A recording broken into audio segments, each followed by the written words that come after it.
आजची सकाळ एका सुंदरशा फुलापासून झाली होती. मला तर जास्त भूक लागली होती म्हणून आज उठलं की फर्स्ट ब्रश करून घेतला होता. तर काय झालं नव्हतं, आज चहाच करायचं होतं म्हणून चहा ठेवलं होतं. हानीचे पप्पाने गेले होते शॉपला बिस्किट आणायला. चहा पण झाली होती. हानीचे पप्पा पण बिस्किट घेऊन आले होते. दोघं चहा पिऊन बसलो होतो. स्वयंपाक तर करायचा होता पण काय करावं काय कळतच नव्हतं. आज दोघंच त्या रूमला म्हणून भात भाजीच स्वयंपाक पण झाला होता. फ्रेश अप व्हायचं होतं म्हणून फ्रेश अप पण झाले होते. कपडे तर खूप जास्त पडले होते. पण झोपी गेली होती. हानीला आंघोळ घालून झोपू घाललं होतं पण हानी उठजोपर्यंत कपडे धुवायचे होते. तिने उठल्यावर काय मला गावाकडे जायचं होतं म्हणून बॅग पण धुवायचे होते. एक बॅग मध्ये काय आमचे कपडे मावत नाही म्हणून अनेक बॅग धुवायचा होता म्हणून ते बॅगला पण काढले होते. मला कपडे धुवायचे लय कंटाळे येते पण मला तर डेली कपडे जास्तच असतात. कपडे तर धुणं झालं होतं. इकडे बापले कुटून लाड करून घेत बसले होते. मला तर भूक लागली होती म्हणून मी गुलाबजामुन खायला घेतला होता. पण झाला होता. थोडा वेळ हानी सोबत खेळून घेतला होता. संध्याकाळी आम्हाला बाहेर जायचं होतं. हानीचं सामान आणायचं होतं. हानीचं सामान पण होऊन गेलं होतं. मला पण जायचं होतं कटलेरी शॉपला. माझं पण सामान होऊन गेलं होतं म्हणून मी पण घ्यायला गेलो होतो. पण मला तिथं काय आवडलं नव्हतं म्हणून तिथं वापस आलो होतो. किराणा शॉप मध्ये गेलो होतो. घरामध्ये काहीतरी थोडंसं घ्यायचं होतं. मध्ये घेऊन लगेच आम्ही मेडिकलला आलो होतो. हानीसाठी साबण वगैरे ते घ्यायचं होतं.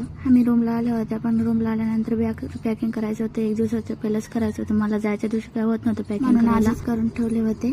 पण मी काहीतरी करायचं असलं की हानीला तर मध्ये यायचं असतं. तिला धिंगाणा करायचा असते म्हणून तिने आज मला हेल्प करत होती बॅग पॅकिंग करायला. हेल्प तर कमी करत होती पण जास्त धिंगाणाच करत होती. तिला ना माझ्या कपड्यासोबत धिंगाणा करायचा होता म्हणून सारखं इकडे तिकडे फेकून टाकत होती. तिला ना शिवा दिली की लगेच कळायला तिने रडायला लागली म्हणून जाऊ दे म्हणून माझेच कपडे दिलं होतं.